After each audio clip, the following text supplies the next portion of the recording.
están? Bienvenidos. Esto es De Buena Fuente, una realización del programa de contenidos audiovisuales de la Universidad Nacional de la Patagonia Austral.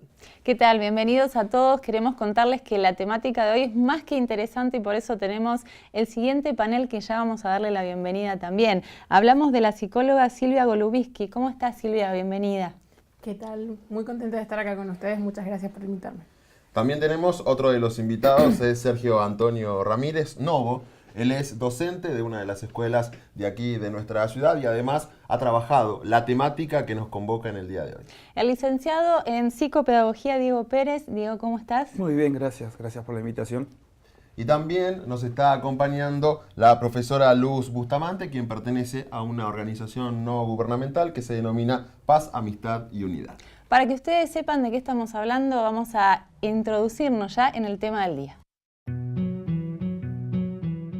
El bullying es una forma de violencia, maltrato y humillación. Pero en todo acto de estas características se presentan roles. Lamentablemente, estas prácticas se extendieron más allá de ámbitos escolares a causa de Internet. El acceso de niños y adolescentes a las redes sociales facilita rápidamente una forma de acoso que se denomina ciberbullying. Hoy, en De Buena Fuente, te vamos a contar qué es y cómo puede evitarse.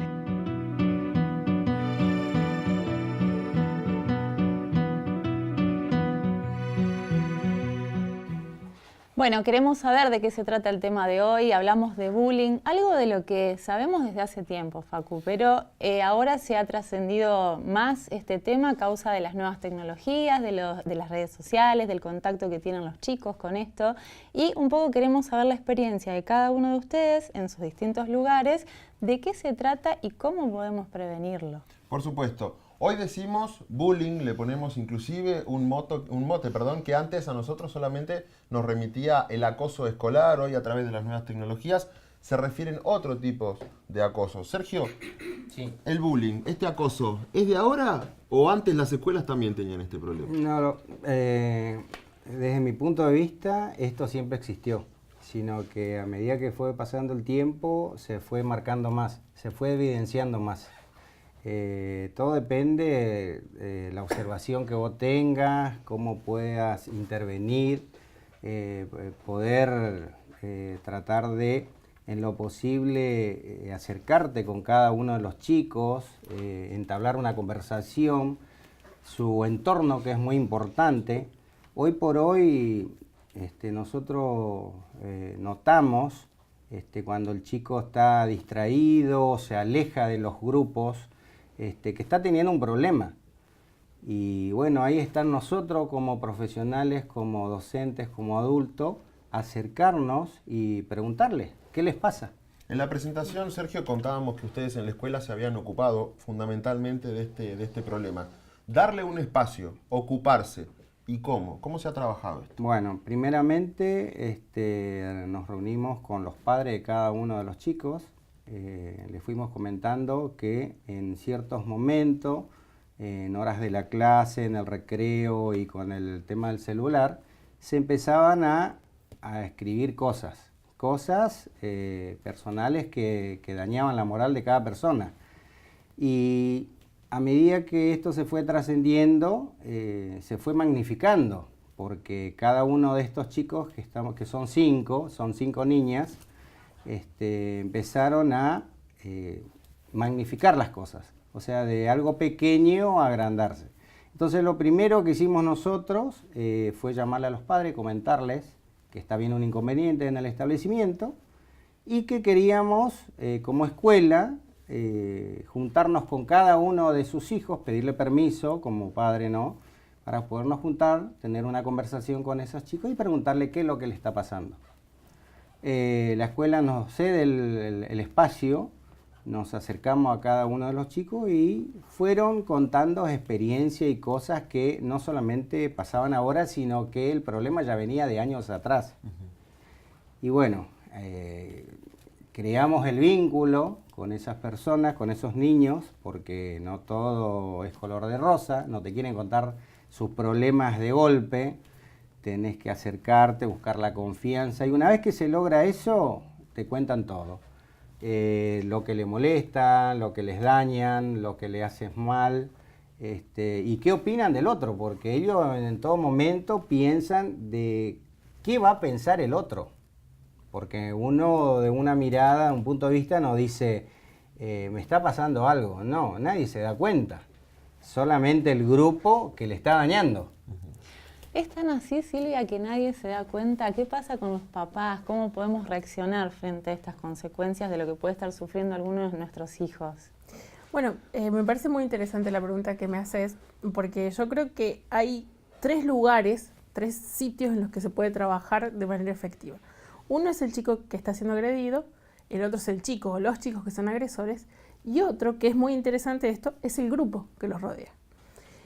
En el chico agredido, uno generalmente va a encontrar el chivo expiatorio del grupo. No sé si ustedes están familiarizados con el concepto de chivo expiatorio. Pichon Rivière fue uno de los primeros que habla de esto, que todos los grupos tienen alguien en el grupo que, digamos, que concentra todo lo malo.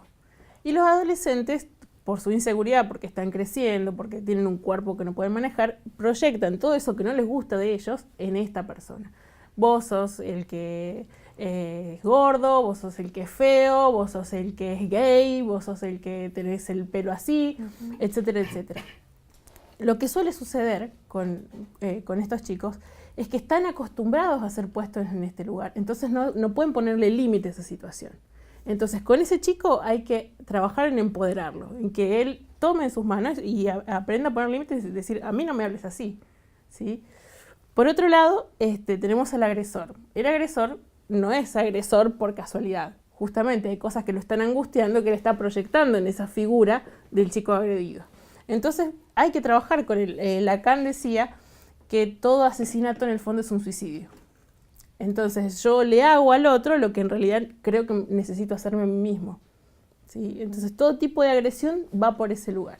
Y por otro lado, una experiencia muy interesante que leí hace un tiempo de una escuela nórdica, decía que en realidad hay que trabajar con el grupo, porque ¿qué hace el grupo cuando aparece la burla, cuando aparece esta cuestión de proyectar lo malo en este?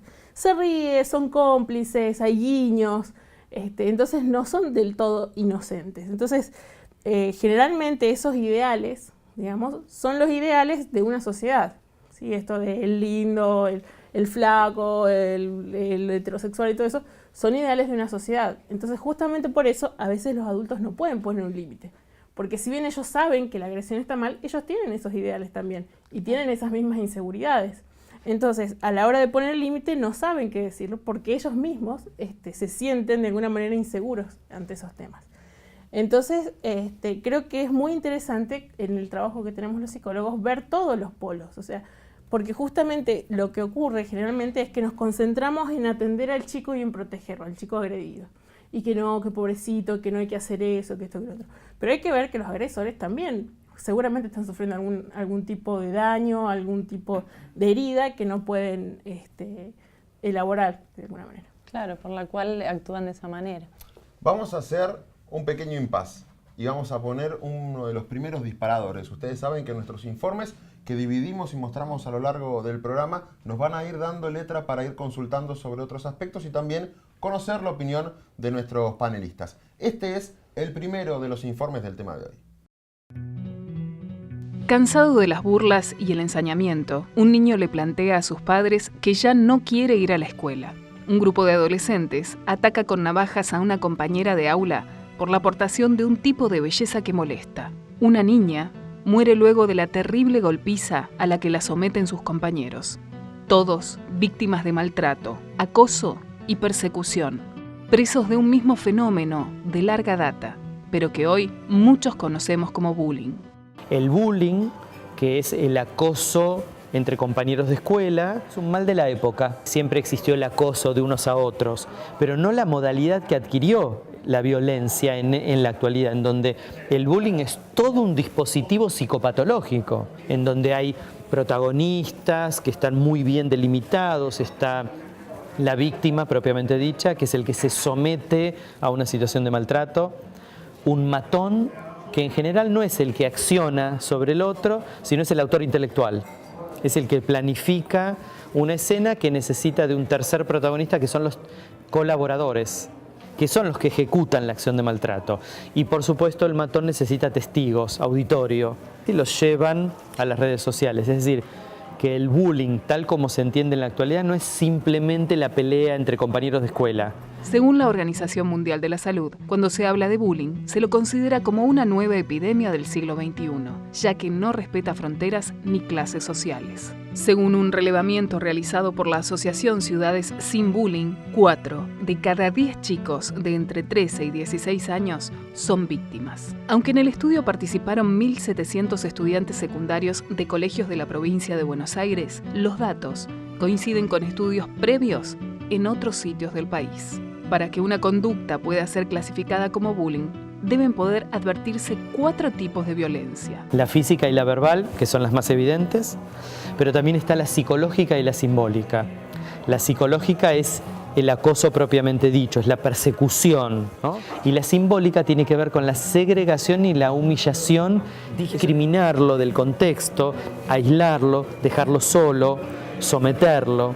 Así que todo ese dispositivo sí tiene una originalidad de esta época donde los pibes parece que se llevan al mundo por delante y desafían permanentemente la autoridad del adulto. Este tipo de violencia efectivamente es coherente con lo que está pasando. ¿Cómo deberíamos actuar los adultos frente a una situación de bullying? Para analizar cómo vamos a tratar como adultos este tema, cómo podemos evitarlo, lo hacemos en un ratito nada más, que si ahí vamos a una pausa y enseguida volvemos con más de Buena Fuente. Muy bien, y continuamos en De Buena Fuente. Habíamos visto la primera parte del informe. Vamos a comenzar un pequeño debate. Luz, acosadores, situaciones de bullying, víctimas. ¿Cómo evaluás esta situación? ¿Cómo es el trabajo también que ustedes hacen desde la ONG? ¿Cuál es tu opinión, por supuesto, al respecto? Bien, desde la ONG se trabaja, bueno, es muy joven relativamente el trabajo que se viene realizando. Recién comenzamos este año a full con todas las actividades y de hecho, si bien no toda la ciudad sabe de que está la ONG, sí muchos docentes y muchas personas han acudido apenas se empezó a publicar sobre cómo actuar, cuáles son las herramientas que pueden tener desde el lugar que les corresponde, desde el rol, ya sea como el rol desde padres, el rol también desde amigos y el rol también como docentes, cómo podemos intervenir ante esto. Realmente, como se hablaba y como se veía en el video, es importante tocarlo, es importante hablarlo y también entenderlo como lo que es, como un problema de esto, de esta época, porque también hay que atender a cada una de las situaciones que se van generando, cómo se va potenciando esto, que hoy pasa de ser muchas veces lo que antes era un acoso que quedaba muchas veces en el colegio y a veces se solucionaba con un cambio, digamos, de colegio o a otra institución, a que hoy a veces el pasar vergüenza o el ser puesto muchas veces en ridículo, gracias a todo esto de las redes sociales, se termina difundiendo y viralizando mucho más allá del control que puede tener uno. Ahora, Luz, las redes sociales, la tecnología, para vos, en tu opinión personal, sí, ¿agrava la cuestión del acoso escolar, del bullying y las nuevas formas que hay de ese tipo? Totalmente, lo agrava y también en todo lo que es el uso de las nuevas tecnologías hay una falta de educación en el uso, ¿no es cierto? Porque hoy nos encontramos con niños que nacen en esta era tecnológica, con niños que a edades más tempranas tienen celulares con últimas tecnologías, con mínimo un total de 5 aplicaciones en cuanto a lo que son redes sociales ya incorporadas en los teléfonos y hacen también a esto de introducirlos, a la autorización, a la exposición. Cada vez nos enfrentamos a esto que muchas veces no se controla. Y Diego, ¿vos estás de acuerdo con esto? ¿Y por qué un chico puede ser víctima y no acosador o al revés?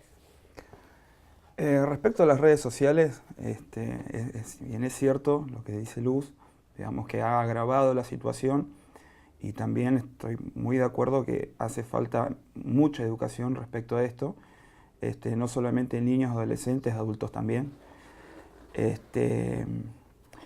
Después que me preguntaba sobre el acosador y el acosador. Claro, ¿cómo se generan los roles? Porque hablábamos y veíamos en el video, hay chicos que naturalmente se da que sean víctimas y otros son los acosadores, es un vínculo que se aprende en la escuela, en la institución. Bueno, yo creo que acá o sea, lo que tiene que ver es el desarrollo de la personalidad. ¿Sí? De qué familia viene, cuál es la cultura que tiene cada familia. Cultura que involucra valores, aprendizajes, conocimientos, cosas transgeneracionales, ¿no? Habilidades, personalidad en sí. Se van configurando determinadas personalidades, ¿sí? Que llega un momento en que puede que no se crucen, pero a veces en un curso, y nosotros como docentes todo lo hemos vivido, o sea, pasa, en menor o mayor grado, ¿sí?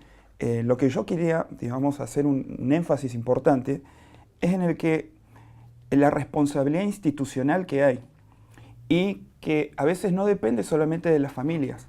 En realidad yo creo que hay una gran responsabilidad de la institución, hasta decir del mismo Estado.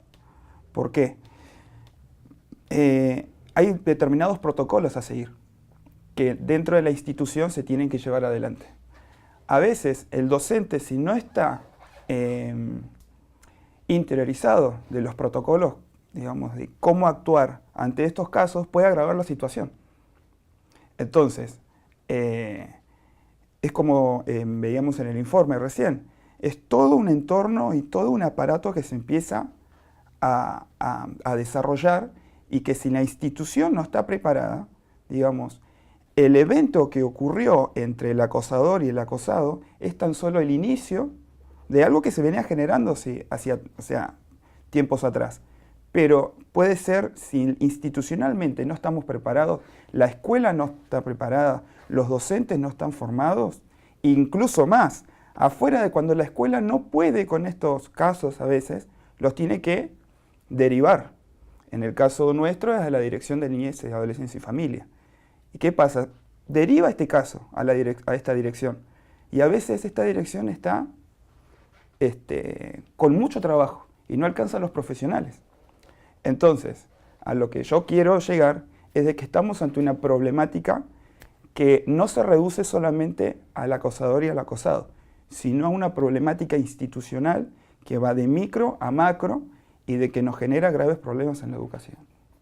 Y si a este marco, y en esto quiero aprovecharlos a vos, Sergio, y a Silvia también, hablamos de un contexto, como dice Diego, hablamos obviamente de un acosador y hablamos del acosado. Ahora en el informe también veíamos que hay un grupo que acompaña, que es pasivo, y en la escuela también lo vemos.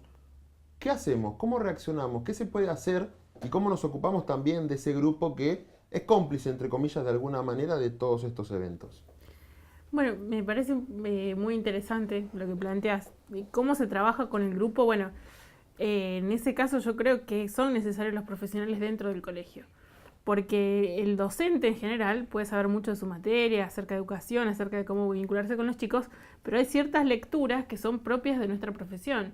Entonces, yo creo que, volviendo a la pregunta que me hizo al principio, ella, que no la terminé de contestar, si un papá está viendo que a un nene le están haciendo esto, creo que la primera acción es ir al colegio y hablar con los profesionales que les competen. En las escuelas secundarias acá en la provincia tenemos los departamentos de orientación que deberían estar capacitados para llevar esta situación.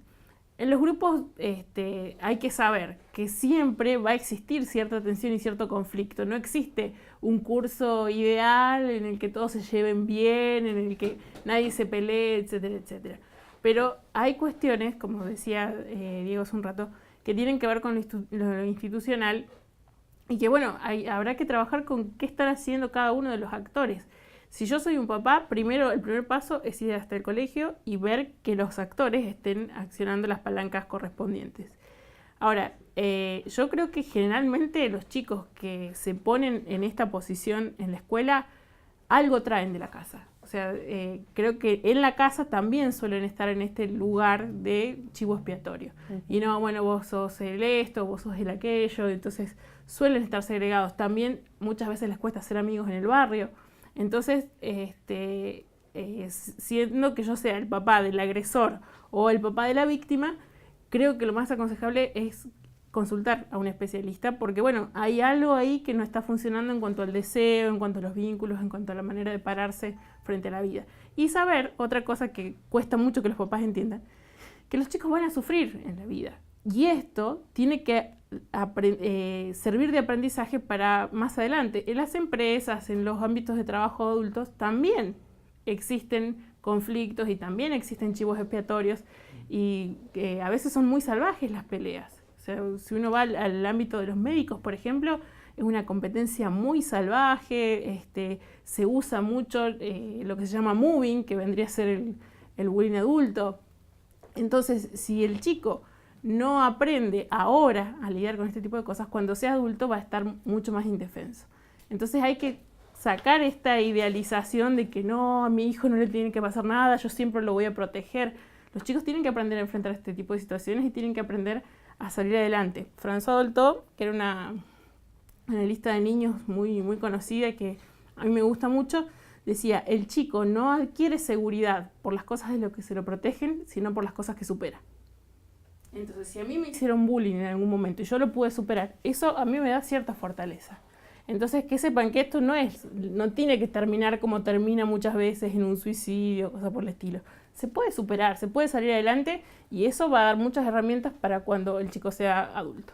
Se hace muy rico el debate, Laura, y vamos a dejar pendiente solamente por un ratito la palabra de Sergio y por supuesto más informes, más debates aquí en De Buena Fuente. 1 minuto y ya volvemos. Nuevo bloque en De Buena Fuente y vamos a ir directamente con Sergio. ¿Estás de acuerdo, Sergio, con que las escuelas realmente no están preparadas, con que los docentes no saben estos protocolos a seguir cuando hay casos de bullying? Mira, de mi punto de vista y más allá que no solamente yo soy docente de la EPP 39, he transitado por varias otras escuelas, la escuela se encuentra preparada en este momento. Primeramente que nosotros somos personas, más allá del cargo que estemos ocupando, y que cuando nosotros vemos, somos los dueños del aula, vemos todos los pormenores dentro, o sea, lo que sucede y lo que deja de suceder. Primero y principal porque nosotros creamos el vínculo con cada uno de los chicos, partimos de ahí. Entonces, cuando nosotros vemos algo fuera de lo común, ya nos acercamos al chico, es más, intervenimos. ¿Qué te está pasando? ¿Por qué estás así? ¿Por qué cambió tus notas? Que vos eras un excelente alumno. O ahora que te vemos retraído, que ya no te juntás más con el grupo. Ahí empezamos nosotros a indagar y buscar qué es lo que está sucediendo con el chico. Y ahí empezamos a notar nosotros que algo sucede. ¿Qué hacemos? Lo primero que hacemos es dejamos registrado cómo está comportándose el chico dentro del establecimiento. Después queremos tener otra mirada y invitamos a los padres que se acerquen. Y ahí ellos nos transmiten cómo es su transitar cotidiano y ahí empezamos a ver que sí verdaderamente está teniendo problemas. Bueno, se le empieza a buscar a cada uno de los chicos, se empieza a indagar cuál es el problema y ellos mismos empiezan a deducir y a decirte. Acá está bien un problema, aquella es de esta manera, este año está de otra manera, y así comienzan los problemas. Entonces, ¿qué hacemos nosotros como institución? Más allá de lo que vos estuviste contando anteriormente. Dejamos registrado todo por acta, ¿sí? Dejamos todo registrado. Le invitamos a los padres, tenemos la reunión previa con ellos, después en forma individual con el chico y en forma grupal con los padres. Sí, es más o menos similar al trabajo que hacemos del Departamento de Orientación. Yo a lo que voy, por ejemplo, desde mi experiencia, o sea, lo que vos comentás de la parte humana, del docente más allá de su formación, hay que tener mucho cuidado con esto, porque a veces por querer hacer un bien, puede llegar a exponer más el caso al agresor o al agredido. Por querer hacer un bien, pero a veces carece de determinados conocimientos que son propios de la disciplina, tanto de la psicopedagogía como de la psicología, para atender estos casos. Entonces, por eso hay que tener mucho cuidado, o también hay familias muy particulares, con las cuales hay que tener determinado cuidado al momento de intervenir. Por eso es que es muy importante que el docente docente e incluso, te digo más, cualquier actor institucional de la escuela tiene que saber cómo intervenir y a quién dar aviso en casos de... todo interviniente dentro de la escuela. Hay una responsabilidad, un compromiso social muy importante. Y todos sin tenemos lugar que a estar dudas. preparados ante cualquier cosa que nosotros podamos evidenciar.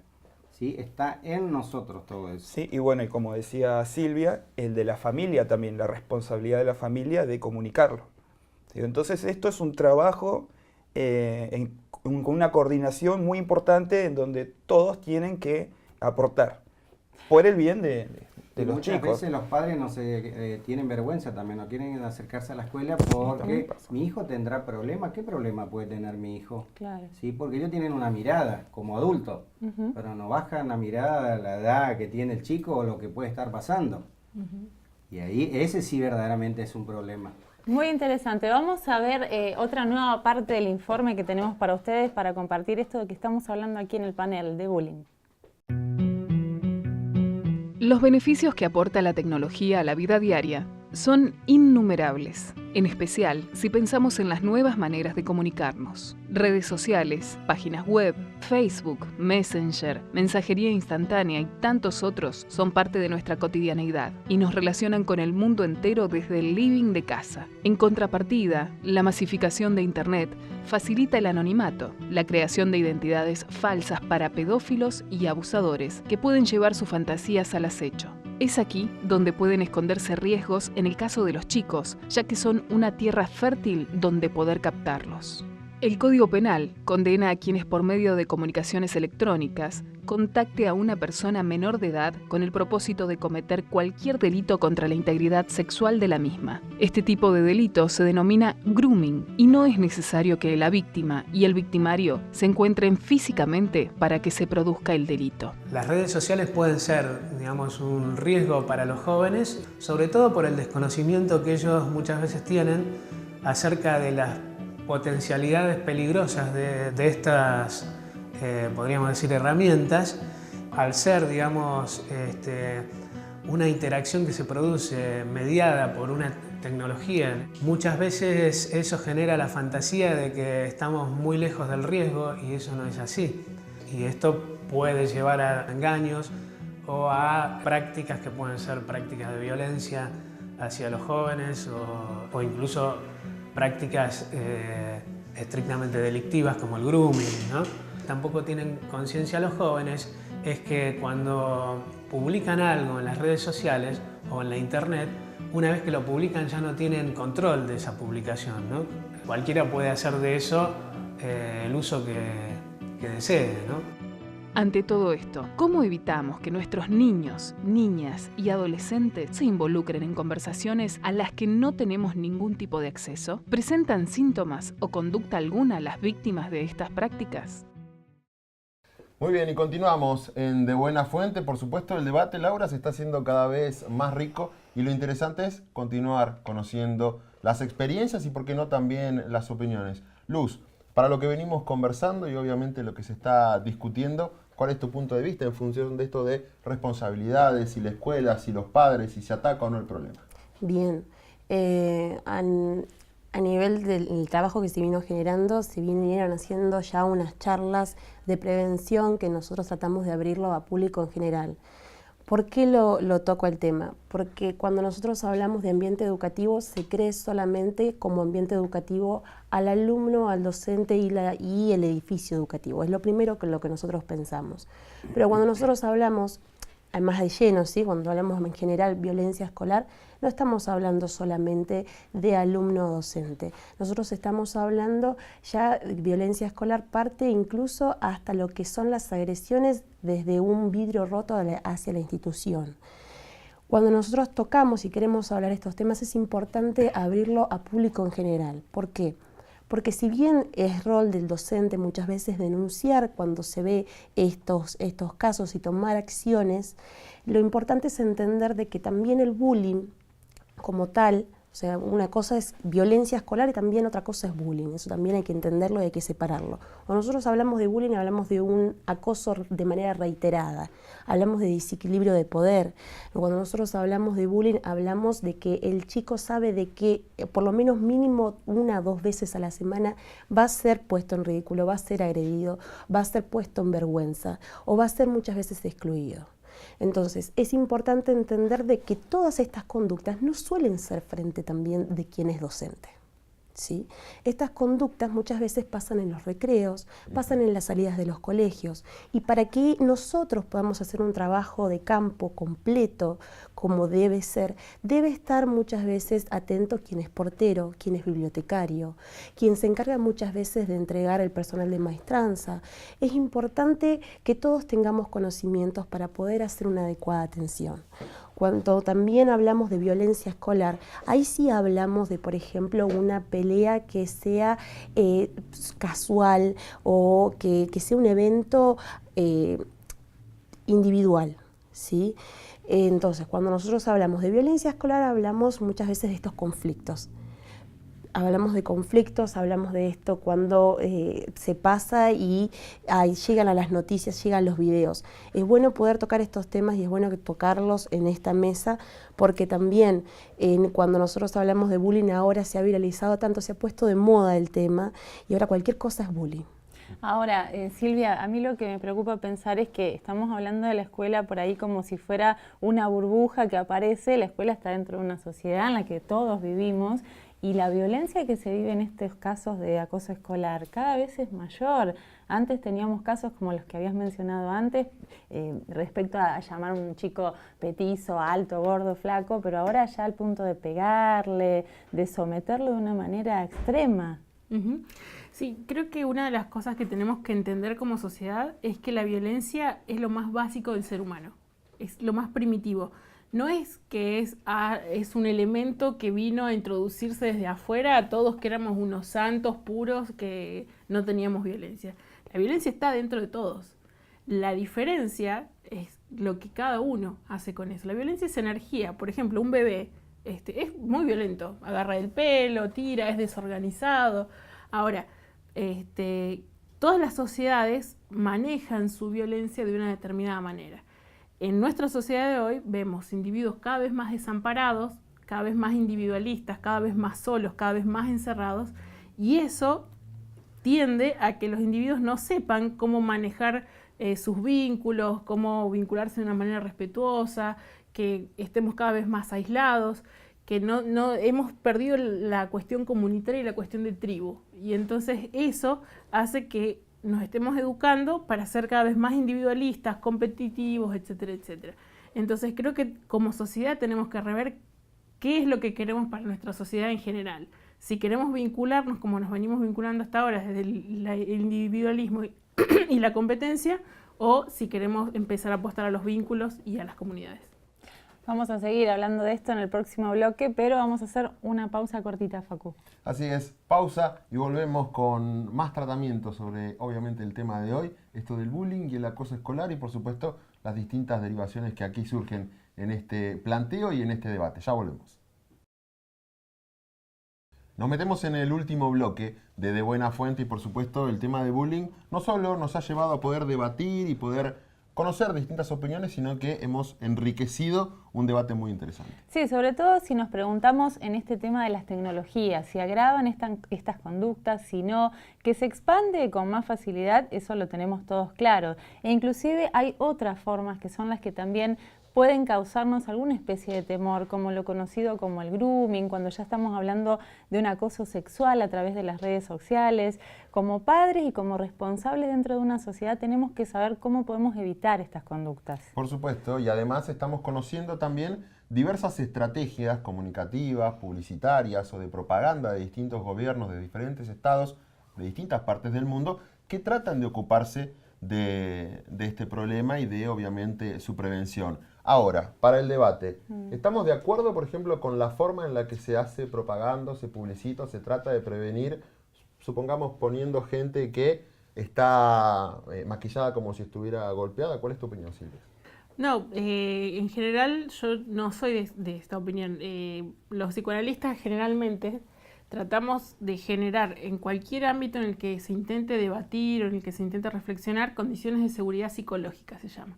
Esas condiciones de seguridad psicológica tienen que ver con que yo no tenga miedo, con que no esté en una posición insegura, para que de esa manera el pensamiento pueda fluir. Si yo estoy en una situación de amenaza, no puedo pensar.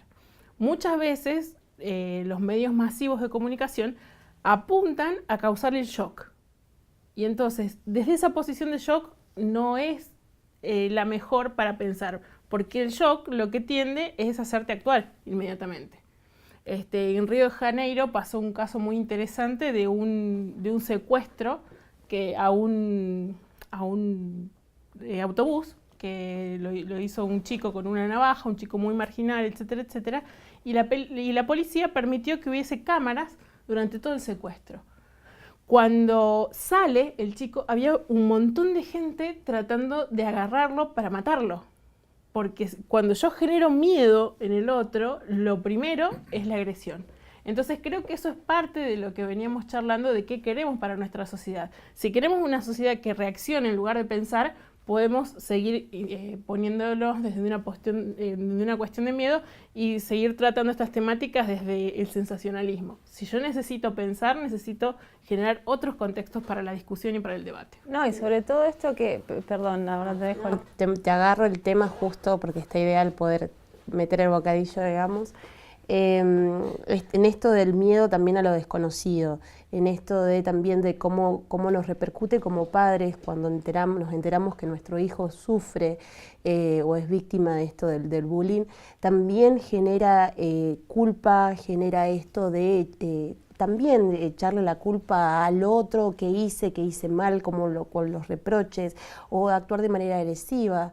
Esto también del rol de padres, de poder entender qué tan importante es el poder escucharlos y el poder atender de la manera más calmada, incluso por ahí cuando no sabemos cómo actuar, poder acudir rápido a los docentes y hablarlo de la mejor manera, ¿no? Sin echar culpa, sin culpabilizar que esto, porque no hiciste esto, porque no hice lo otro. Es importante entenderlo y tomarlo con calma. Entenderlo también desde nuestro lado, de decir, bueno, está pasando esta situación, ¿qué es lo que voy a decir? Por ahí a veces esto de defendete vos no agrava muchas veces la situación. O de muchas veces evitar o dejar pasar, también lo agrava más.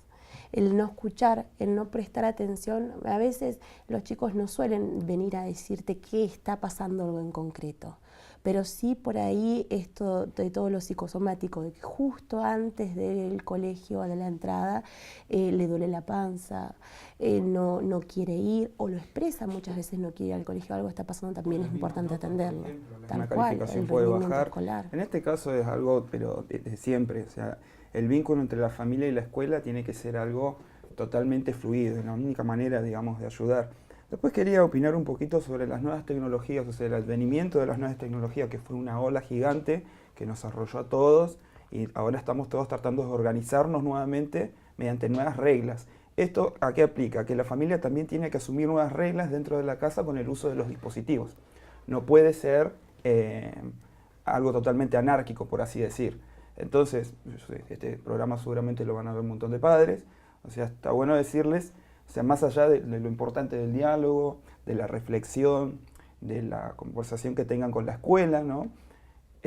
Seguramente de muchos otros factores más, el hecho de que hay herramientas tecnológicas que también ayudan para que uno pueda cuidar a su hijo. O sea, por ejemplo, las herramientas de control parental que tienen los navegadores, hay otros programas que permiten monitorear la actividad del hijo, obviamente siempre digamos, respetando su privacidad, pero solamente con direcciones digamos, de internet u otro tipo de cosas. Entonces ahí puede indagar un poco más de qué es lo que está pasando, ¿no? Si es que el hijo no es muy comunicativo en este caso. Creo que es interesante lo que estás diciendo, pero creo que me gustaría agregar a estas herramientas para poner los límites, porque vos estás hablando de límites, de alguna manera de cuidados, de reglas, pero creo que también es importante no abandonar a los chicos a la tecnología, o sea, saber que está con la tablet no es un cuidado, ¿sí? O sea, si yo estoy haciendo otra cosa y mi hijo está con la tablet, bueno, ¿qué está haciendo? El problema por ahí con la tecnología no es tanto la tecnología en sí mismo, sino el abandono del chico hacia la tecnología. Si yo lo abandono al televisor, lo abandono a la tablet, lo abandono a la computadora, y bueno, el chico va a buscar eso constantemente porque es lo que le hace compañía, etcétera, etcétera. Cuando nos quejamos de que los chicos están todo el tiempo con eso, por ahí no vemos que los adultos los hemos relegado a ese lugar. Si el chico está estimulado con otra cosa, si le digo, vení, vamos a jugar a la pelota afuera, o vení, yo te ayudo a pintar en la tablet, y lo hago yo con él, el chico aprende a vincularse, pero si no, lo que estamos haciendo es personas que se vinculan con y a través de la tecnología. Entonces, no le estoy enseñando a vincularse con el otro. Y por ahí la utilización de estas tecnologías no es algo sumamente pedagógico. Por ahí son cosas de demasiada recreación, no por nada. En una de las últimas estadísticas que estuve viendo en un diario, Argentina figura como uno de los países en el que más tiempo se está en Facebook. O sea, de 6 a más horas, conectado por día. Entonces nos tenemos que preguntar qué es lo que está pasando, y creo que tiene que ver con esto del abandono a veces. ¿Qué estoy haciendo yo como padre que hace que mi hijo esté tanto tiempo con la computadora, por ejemplo? Y viceversa. Sí, y viceversa, porque a veces los mismos padres adulto, también están... Tengo que darme cuenta que en 24 horas puedo hacer muchas cosas, ¿sí? Entonces tengo que hacer un seguimiento, ¿sí? Totalmente. Tengo que hacer un seguimiento, tengo que darle las reglas de la casa, ¿sí? La regla como persona, ¿sí? Que hay un tiempo para cada cosa, pero no tantas horas para estar con la computadora, por ejemplo. El equilibrio de siempre. Que llega un momento que nosotros no sabemos, porque perdemos tenemos tantas cosas hoy por hoy el adulto, en cuestiones de trabajo y de muchas otras cosas, que dejamos de lado al chico. O sea, no, ya está bien, está con la computadora, está tranqui, se está divirtiendo. Ahora, hay que ver a qué llamamos nosotros diversión. Si es verdaderamente la diversión que está haciendo el chico o si está utilizando para otros medios, por ejemplo. Pasa que los chicos necesitan estímulos simbólicos. Cuando no, como papá, no lo estoy invitando al universo de las relaciones, invitando al universo de la cultura, el chico lo busca por sí mismo. Y entonces ahí es cuando aparecen estas cosas que puede que se descarrilen. A veces los chicos buscan lo mismo que tienen en la casa, pero lo que están buscando en realidad es la palabra, es el contacto con el otro. Pero entonces, cuando yo pierdo el rol de adulto, de padre, el chico lo primero que hace es busca afuera. Lo que yo no le estoy dando, busca afuera. Exactamente. Bueno, lamentablemente no nos queda mucho más tiempo, pero obviamente les agradecemos a todos por habernos acompañado en el día de hoy. El aporte fue más que enriquecedor, por supuesto que el tema no se agota y seguramente en otras emisiones lo estaremos tocando nuevamente si es que quedaron dudas. Este programa también lo pueden ver por internet, Facundo. Exactamente, pueden conectarse a través de la página de la productora de contenidos audiovisuales de la Universidad Nacional de la Patagonia Austral, que es www.contenidos.umpa.edu.ar. Nosotros, Laura, ya nos estamos yendo, nos vamos a ir despidiendo, por supuesto, hasta la próxima emisión. La idea, ustedes saben, planteamos un tema, lo discutimos con distintos protagonistas y vamos construyendo diferentes miradas para que usted pueda tener la información de buena fuente. Nos encontramos próximamente.